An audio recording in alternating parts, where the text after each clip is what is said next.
আল্লাহ তুমি নাকি মৃতকে জীবিত করো, কেমন করে করো একটু দেখাও তো।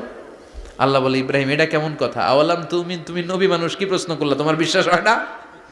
আওয়ালাম তুমিন, বিশ্বাস হয় না? তুমি তো নবী, যেন যেন নবী নও, তুমি খলিল, তোমার বিশ্বাস হয় না? এটা কেমন প্রশ্ন? সাইয়েদনা ইব্রাহিম বললেন, বালা, বিশ্বাস হয়, ওয়ালাকিন লিয়াতমাইন্না কলবি, কিন্তু দেখলে ভাল লাগবে। আল্লাহ কেমন করে মৃতরে জীবিত করো তুমি দেখাও। আল্লাহ বললেন, চারটা পাখিরে টুকরা টুকরা করো, জবাই করো, টুকরা টুকরা করো, পায়ের সাথে মাথা মিশাও, মাথার সাথে কলিজা মিশাও, টুকরা টুকরা করে ওই পাহাড়ের মধ্যে ছিটিয়ে দিয়ে আস। এরপরে এই পাশে এসে সুম্মা দুহুন্না ইয়াতিনাকা সায়া, আমার নামে পাখিগুলারে ডাক দাও।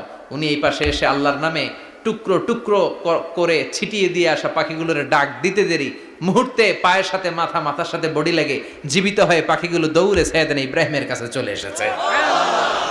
আল্লাহ তাআলা